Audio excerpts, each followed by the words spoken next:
The annoying back and forth saga of giving up alcohol. Is it okay to have a drink now and then?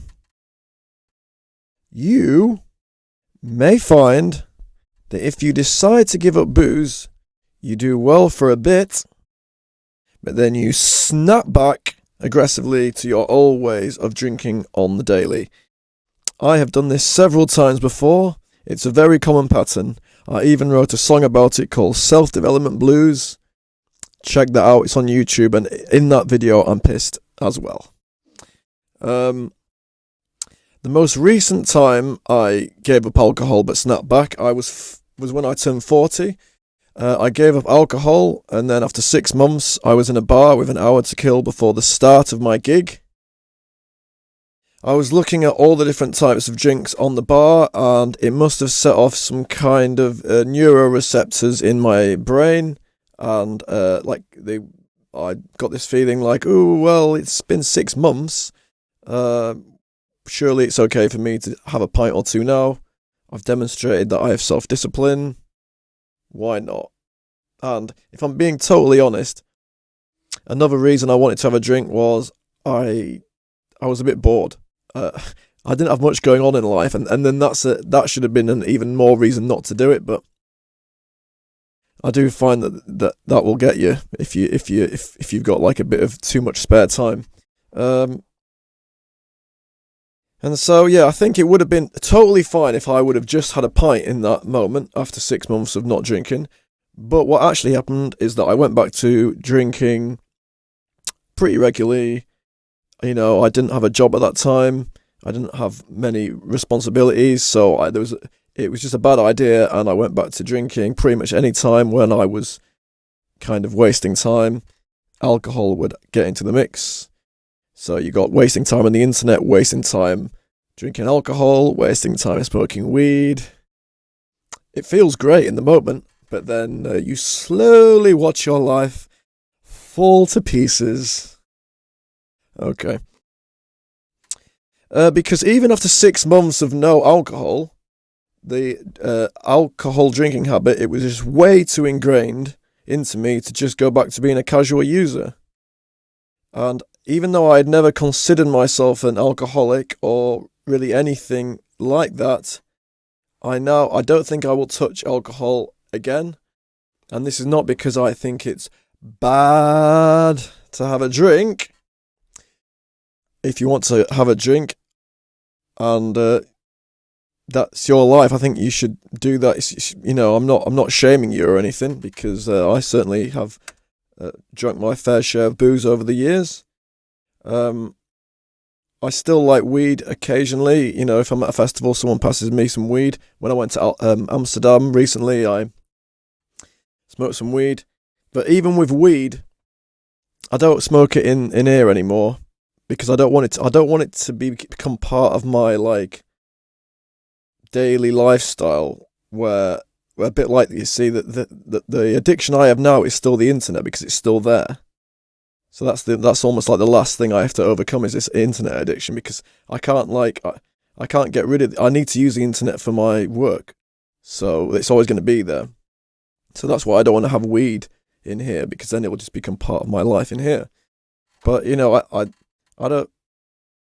still like weed occasionally. I still eat bad food. I still like watch shit on the internet that I shouldn't be watching. And I don't think self-improvement means that you should eradicate all vices from your life. That's just boring, isn't it? Like having a drink might be the spice of life for you. I think if you've got like a busy life, and then, you know, I know my mum like hardly ever drinks, but then like at Christmas she has a drink, or even if you drink every week, you know, maybe that's okay. I mean, I just found for myself that I couldn't be bothered with the whole quitting alcohol thing anymore. It's like a whole like project in itself. It's like I want to move on to other projects. Like there's so many things I want to get done. Like I want to get a girlfriend, and part of like finding a girlfriend is going out and meeting people. So I don't want to be going out and being like tempted to eat. Not, I don't want to even have that slight temptation because I'm going to be probably anxious and in environments where there's people like pissed and or like that.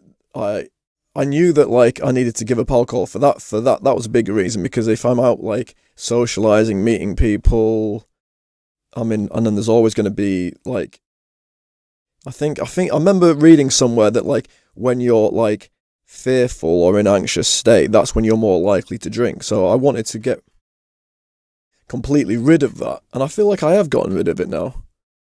But yeah, I got sick of like making rules for myself and then breaking them, then making more rules, and breaking them, then starting again. And I'm 42 years old now, and I'm just over it now. And also, I've got a YouTube channel called Sober Songwriter, and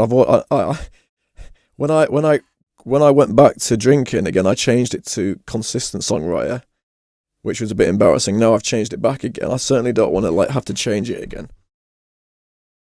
But I did have to go through that annoying back and forth period for a bit in order so that I could build myself up to a point where the frustration was like, oh, right, I'm just sick of this now. I was at a gig at the weekend, and there was a few people in the bar I was in who were really, really pissed. I think they might have been on drugs too, but I was just watching them acting like idiots in a really like unattractive way. I remember I was so relieved that I could still like, I didn't feel the need to get out of there, because I feel like if you're sometimes when you're on the edge, you feel like if you feel like you might go back to drinking, you can't even be in those environments because you're worried that you might actually cave and give into drinking. But I can actually be in those environments now and sort of be around people drinking and not judge them, but just be like, I'm glad that I don't have to, I can say no to a drink. I'm not like, like, there was a period where people would say, do you want a drink? Because, when you're a musician, people will say, they'll often offer you a drink, and then it's hard to turn it down if you're not 100% sure, like, no, I'm not having it, no, absolutely not. But I did have to go through that back and forth period. I do not feel tempted at all anymore, and that's a big relief. Plus, the non-alcoholic beers are pretty good these days, not the bottles. I never buy the bottles because they're so expensive, and by the time you can down it in like a second, and it doesn't even get you pissed. But I will buy them on draft because I like when you get like the pint. I like the look of that big pint, and when I drink it, like I do get a slight feeling, like maybe from the sugar in it, like I'm like it's kind of amps me up a little bit. And at my gig at the weekend at the George at Huddersfield, they had two different kinds of non-alcoholic lagers, and I bought them both. So, yeah, that's the end of the video. The annoying back and forth saga of giving up alcohol. Is it okay to have a drink now and then? I think, if you want to if you're into self-improvement and you want to kind of skip levels and just skip ahead to the next stage of your development, I would just say, no, I'm not going to drink anymore. But everyone's different. I live on my own. I don't have a wife and kids. So for me, in my current stage of my life, absolutely not. But for you, you might be different. Everyone's a bit different. Alright, that's the end of the video. See you later.